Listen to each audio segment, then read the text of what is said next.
Hello my YouTube family, কেমন আছো তোমরা সবাই? আশা করছি তোমরা সবাই খুব ভালো আছো আর আমিও খুব ভালো আছি।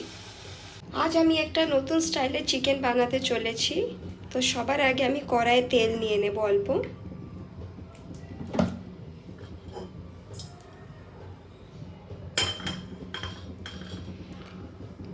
এখানে তেলটা গরম হয়ে গেছে। এবারে আমি এর মধ্যে গোটা মশলা দিয়ে দেব।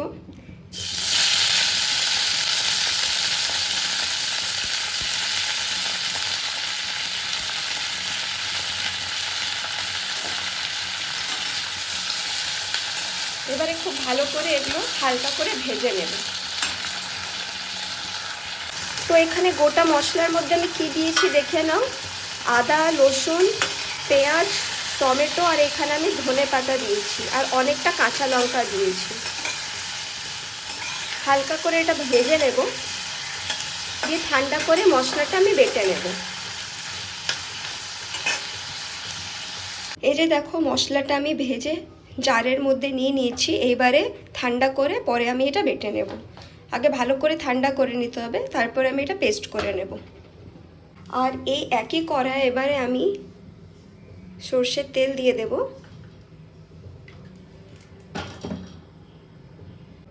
এবারে এইদিকে দেখো, আমি চিকেন নিয়ে নিয়েছি, ভালো করে ধুয়ে রেখেছি। এবারে চিকেনগুলোকে ভেজে নেব। চিকেনটার মধ্যে অল্প একটু নুন হলুদ দিয়ে দেব। এবারে খুব ভালো করে ভেজে নেব চিকেনটা। এই যে দেখো, এখানে মশলাটা পেস্ট করা হয়ে গেছে। এবারে আমি দিয়ে দেব।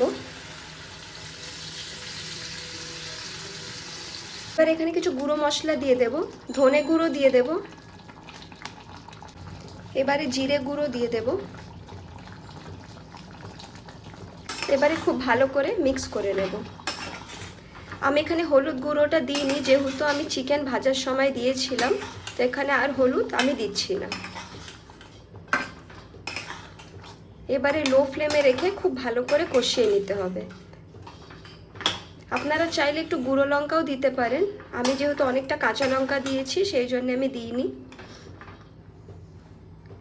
লো ফ্লেমে রেখে আমি ঢাকা দিয়ে দেব। এই যে দেখো, এখানে চিকেনটা কমপ্লিট হয়ে গেছে। এটা হচ্ছে চিকেনের ফাইনাল লুক। দেখতে কীরকম হয়েছে আমাকে অবশ্যই জানাবেন আপনারা। আর আপনারা একবার বাড়িতে এটা ট্রাই করে দেখতে পারেন। এটা একদম আমি জল ছাড়া কষা কষা রান্না করেছি। আপনারা এটা রুটি, পরোটা কিংবা রাইসের সাথে এটা সার্ভ করে আপনারা খেতে পারেন। আশা করছি আজকের রেসিপি আপনাদের সকলকে ভালো লেগেছে। আরও যদি নতুন কিছু রেসিপি দেখতে চান, আমাকে আপনারা অবশ্যই কমেন্ট করে জানান। তাহলে আজকের ভিডিওটা ভালো যদি লেগে থাকে, লাইক শেয়ার কমেন্ট করে দেবে। আর আমার চ্যানেলে আপনারা যদি কেউ নতুন হয়ে থাকেন, তাহলে একটা করে সাবস্ক্রাইব করে দেবেন। ধন্যবাদ।